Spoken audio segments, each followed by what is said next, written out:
Salam Kamir, kekaguman ilahi mengarah pada iman dan rahmat. Saudara-saudari yang terkasih, katakan cinta dengan bunga. Itu istilah dan kata-kata umum.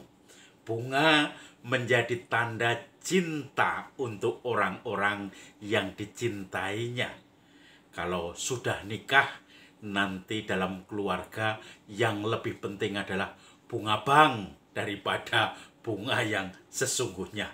Ketika pacaran, bunga-bunga ini yang kemudian berbicara, walaupun mungkin harganya tidak terlalu mahal.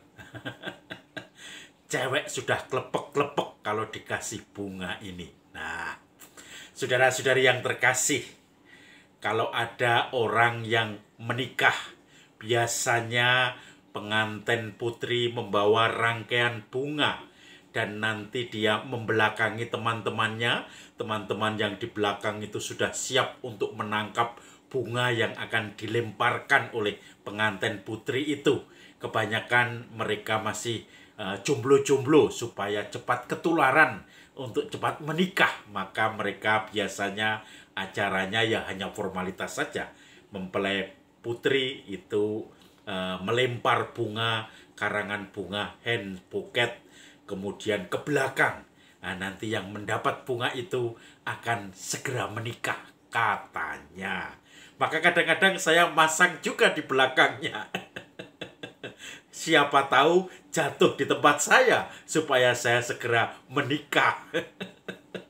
Tapi sudah nggak laku karena sudah tua, sudah tidak bisa lagi untuk membahagiakan keluarga. Lebih baik membahagiakan umat sebagai imam. Saudara-saudari yang terkasih, bicara tentang mempelai laki-laki dan mempelai perempuan, maka ketika mereka sedang menikah, sedang pesta, sahabat mempelai itu akan bergembira, akan merasakan seluruh kasih, bahkan disuruh apapun, maka sahabat mempelai itu akan melaksanakannya.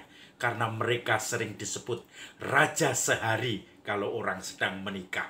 Teman-temannya, saudaranya, kerabatnya, apapun yang diminta mempelai akan segera atau berusaha memenuhinya. Nah, saudara-saudari yang terkasih, rupanya Injil hari ini juga berbicara tentang perlambang mempelai itu. Ketika orang-orang Yahudi protes terhadap pengikut-pengikut Yohanes Pembaptis, karena pada waktu itu Yesus dan Yohanes Pembaptis sama-sama membaptis, tetapi di tempat lain. Kemudian mereka punya pengikut juga. Lalu dikatakan oleh orang Yahudi kepada murid-murid Yohanes Pembaptis, kenapa Yesus juga membaptis, juga mengajar, juga menerima murid? Maka murid-murid Yohanes Pembaptis melaporkan kepada Yohanes bahwa Yesus juga membaptis. Dan orang-orang Yahudi mempertanyakan. Tetapi Yohanes Pembaptis berbicara, sudah aku katakan, aku bukan Mesias, tetapi aku diminta untuk mewartakan kedatangan Mesias.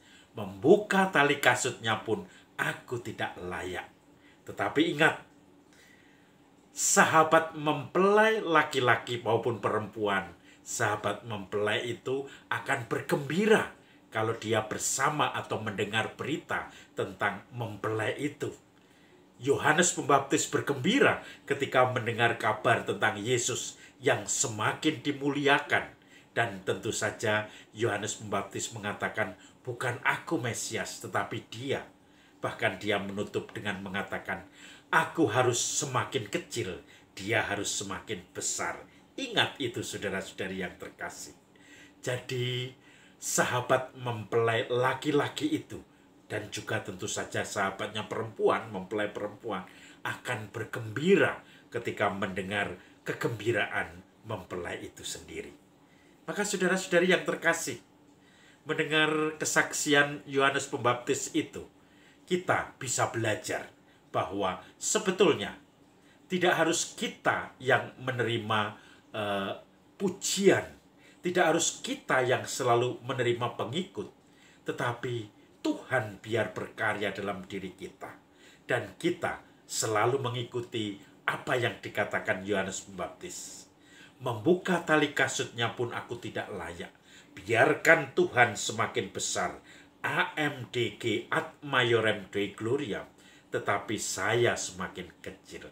Kalau saya berbuat sesuatu bagi orang lain yang ternyata mengesan membuat orang lain itu bersemangat kembali dalam hidupnya, entah dalam iman, entah dalam menghadapi seluruh kesulitan dan tantangan hidup, maka kita hanya bisa mengatakan, biarlah sahabat mempelai laki-laki ini ikut bergembira bersama mempelainya. Maka kita seperti Injil lain yang mengatakan, aku ini hanya sekedar hamba yang melaksanakan tugas. Kalau ada orang-orang yang terhibur karena keberadaan saya, biarkan Tuhan semakin dimuliakan. Jangan justru semua di aku itu karena saya. Itu karena saya yang sudah berpengaruh, yang menyemangati. Itu karena saya yang berbuat ini, karena jasa saya. Sehingga justru Tuhan yang ditinggalkan, tidak diingat, dihilangkan dalam peran itu. Maka mari kita bawa Tuhan di dalam hidup kita. Sehingga setiap kali pelayanan-pelayanan kita berjalan mengesankan, kita bisa mengatakan, aku ini hanya hamba yang melaksanakan tugas. Tetapi dia, Mesias yang sebenarnya, Tuhan yang berhak untuk mendapatkan pujian itu lewat apa yang telah saya katakan, saya lakukan, dan juga saya usahakan. Salam Kamir, kekaguman ilahi mengarah pada iman dan rahmat.